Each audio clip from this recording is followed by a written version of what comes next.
Or try Kirby's Dream Course. It's Psycho Golf in 3D, only for Super NES. All right, son. Marshmallow?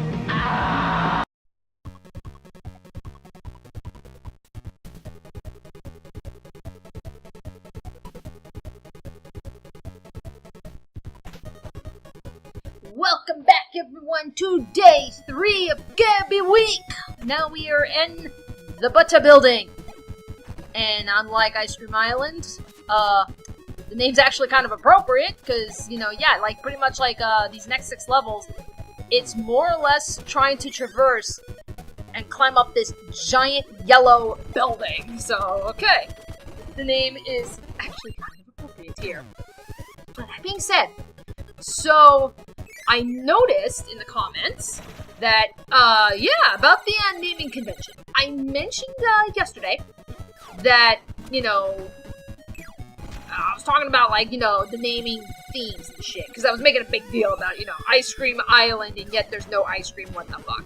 And, some of you brought to my attention that, it's actually pretty standard in Kirby games to follow a naming convention. You know, sometimes they're, you know, pretty on the nose, as was with, like, you know, Kirby's Epic Yarn. You know, that was, you know, with everything being, like, you know, craft related, you know, kind of duh. But then you get some that are a little bit more tricky. And, a couple of you guys actually brought up the idea that, if you take the first letter of each of the worlds, they spell something, and what it spells out, you know, pertains to the story of the appropriate games. So, that's where it got me thinking, so with the previous Kirby games that I played, as well as seen on this channel, you know, does that hold water? Oh, I hesitate to say with the Kirby Superstar that Brandon played, because Superstar, it was, you know, you had a variety of games. Like, you had the Great Cave Offensive, the Gourmet Race, the Milky Way Wishes, what was it, the Sword one or something? Like, there was a bunch of them. It was more like a collection of games. I don't, maybe there is, but from what I remember, and, like, I do not recall. As for Kirby 64, which is, actually, BJ's first Let's Play on this channel. Like, I pulled up an image. So, the levels, or at least the worlds, so we have Popstar, Rockstar, Aquastar, Neostar, Shiverstar, Ripplestar, and then Darkstar. So, taking the first letters, if that goes, it's Pransrd. Ransrd? I don't know if that actually works. Honestly, hell, it even just looks like, you know, yeah, it just looks like they just named them after, like, you know, okay, you know, Popstar's the starting world. Then we got a rock world, we need a water world, we need an ice world, and, you know, I think that's more or less what it was referring to. I was like, I gotta go back and actually, rewatch, the Kirby 64, Let's Play. And then, the other one that I had mentioned I had played, Kirby Triple Deluxe. So, we have, Fine Fields, Lollipop Land, Old Odyssey, Wild World, Endless Explosions, and the Royal Road. So, it's like, a lot of alliteration, you know, in this game, clearly. But, I took the first letters, so F-L-O-W-E-R. Yeah, it spells flower. So, god damn it, that actually holds up pretty well in that game. So it's like, I would never have expected Kirby to follow some kind of like a kooky naming convention like that, where it's like, we literally gotta go, like, what is it, Da Vinci Code, to figure out the theme. I never, ever would have anticipated that. Like, in fact, I would like to know who the hell even found that. You know, it's like, you put that guy in the goddamn FBI. So then as far as Kirby's Adventure, dropping my phone. So Kirby's Epic Adventure, so, yes, everything follows a food theme, but if you took the first letters, what you're basically getting is the color spectrum, but backwards. So the color spectrum, you know, red, orange, yellow, green, blue, indigo, violet. You know, Roy G. Biv. So just take Roy G. Biv, and just reverse it. And lo and behold, you have the names of the levels. I would have never would have figured that one out. So, goddamn you guys, like, for picking that up. I mean, it's like, thank you for letting me know. But now it's like, just watch now. Every future Kirby game I play, whether it be on this channel or on my own free time, it's like I said, I'm gonna be going DaVinci Code all up in here, trying to, like, I gotta crack the code. I gotta figure out, what is this game telling me? And it's a goddamn Kirby game. Speaking of which, so you'll notice, especially, more so in this world, in World 3, I start racking up a lot of lives. And we're gonna abuse the backdrop. So, I didn't realize that, the backdrop was actually, you'll notice, these are all of Kirby's grabs and throws from Super Smash Brothers. So I was like, oh, hot damn, I was just kind of figured, okay, that's probably just something they just made up on the fly. Because it's like, okay, we gotta have Kirby grab and throw, so just have him just grab and throw down, and simple enough. I didn't realize that too was actually part of the copy abilities. So it's like, hot damn, you learn something new every day. So I thought that was fun. But yeah, as I was mentioning before, so, I tend to rack up a lot of lives in, butter building. And I honestly think this is part of the Let's Play curse. For those of you who have never heard that term for some reason, Let's Play curse is where we say, something that, we say, oh, we have an easy time getting through this level, or have an easy time here, or, oh, I have a very difficult time dealing with this.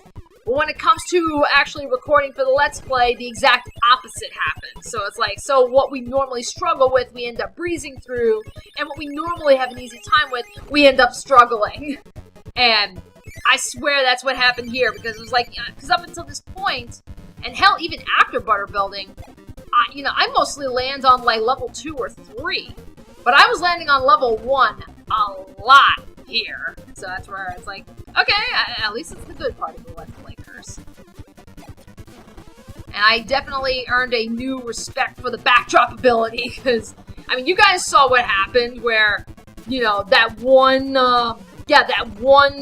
freaking enemy, the last one of Meta Knight's goons, snuck up through that corner and killed me right on the spot. That royally pissed me off when I was recording this.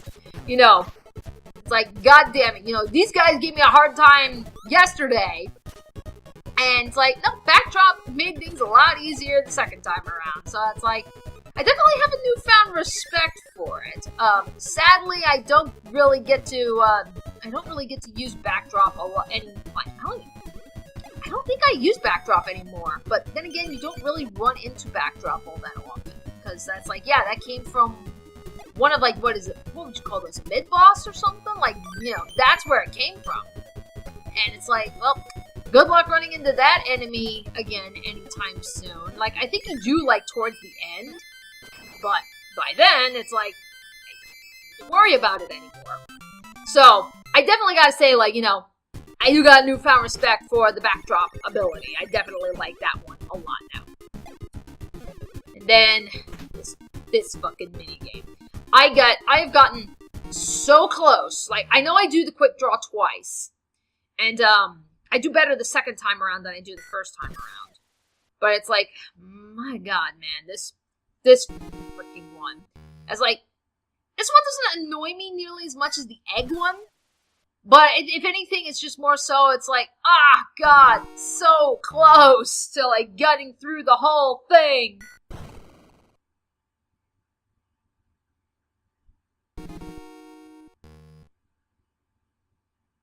Yeah, there we go.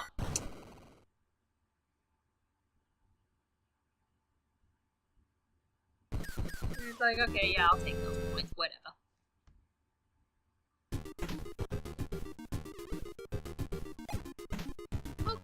Okay, I hope to god that did pick up in the recording, but I'm hearing a police siren relatively close to my apartment.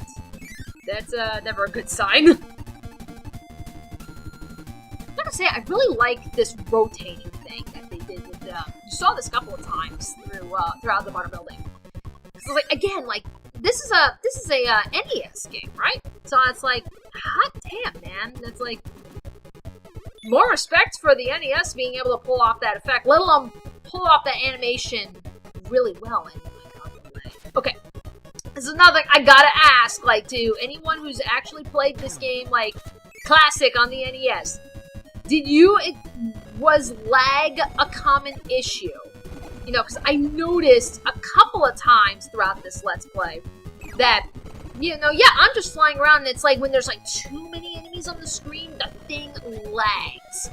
And that's another thing I just want to know. Was this part of the original game? Like, boot up the cartridge, you get the same problem? Or is this just, for whatever reason, the Switch chugging? Now, apparently, someone actually did confirm, because I had asked yesterday about that explosion with the weird digital glowing effect. Like, just what exactly was that? Was that original or is that Switch? So, yeah, so someone did comment, and that is confirmed. That is part of the Switch port, apparently. So, you know, I think they said, like, maybe this was made to, I guess maybe reduce seizures? You know, the flashing ability? Like, well, not so much ability, but the flashing that was going on. You know, maybe it was an attempt to try to, like, lessen the blow for anyone that is susceptible to seizures. Which I can totally understand. Like, you know, once they explain that, it's like, okay, that makes a lot of sense. But yes, that has been confirmed. That is a result of the Switch port. And now this just makes me think about the lagging and the chugging. Is that also a result of the Switch port? Or was this also an issue originally? And Hammer is totally saving my life. This is another one. There we go. There's that same flash effect. And I gotta give. Okay, BJ, I'll give you this. I definitely got more respect for the hammer this time around. It was like, you know, because it's like, yeah, you know, most of the time whenever I see Kirby with a hammer, like, yeah, I was like, I'm sure I might have used a hammer at some point in Triple Deluxe. I don't quite remember. But, you know, again, usually this is, Smash. You know, you use the hammer for Smash. And I gotta say, I definitely got newfound respect for that one. But just like with back throw, you know, or backdrop, yeah, it's not a common power-up, so kind of sucks. But, oh well. What can you do? As I definitely got newfound power for the hammer, which I'm sure, like I said, I'm sure I'll make BJ happy, you know, considering that, you know, he is like the hammer bro out of all of us.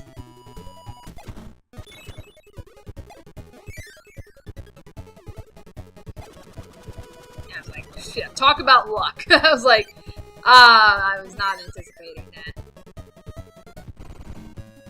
Alright, so I guess just out of curiosity, like, I know I saw the pink switch earlier, but it was like, yeah, the pink switch was, like, completely surrounded. Like, it was, like, just, like, completely walled in. Like, how do you get the pink switch?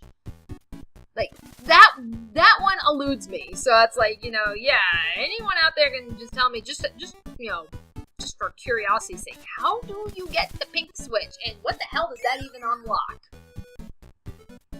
Like, I mean, at this point, it's like, I'm sure I probably missed a couple of other switches, like, you know, not only in, in Ice Cream Island, but probably even in the future worlds. I can't really remember off the top of my head if I really ran into any more switches. But, like, yeah, you see, I am just racking up in lives. It's like, just pure luck, I guess.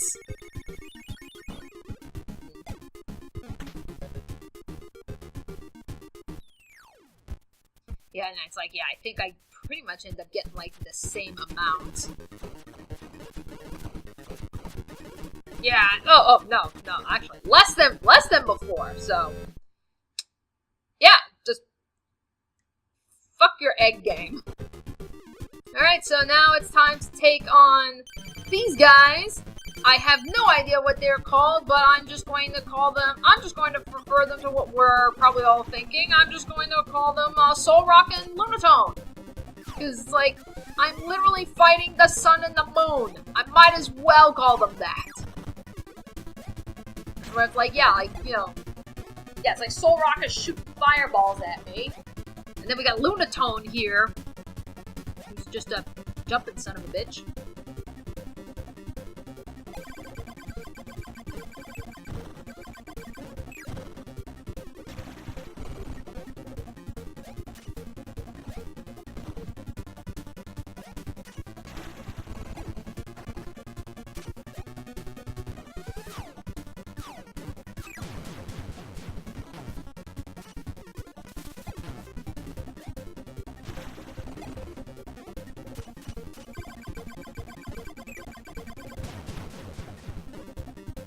Alright, well, I killed the sun and the moon, so does this mean, like, I've, like, totally ruined, like, the climate system of Popstar now? Alrighty, but with that said, so, hope you guys are still enjoying the Kirby Weeks, and I'll see you tomorrow when we go into Level 4.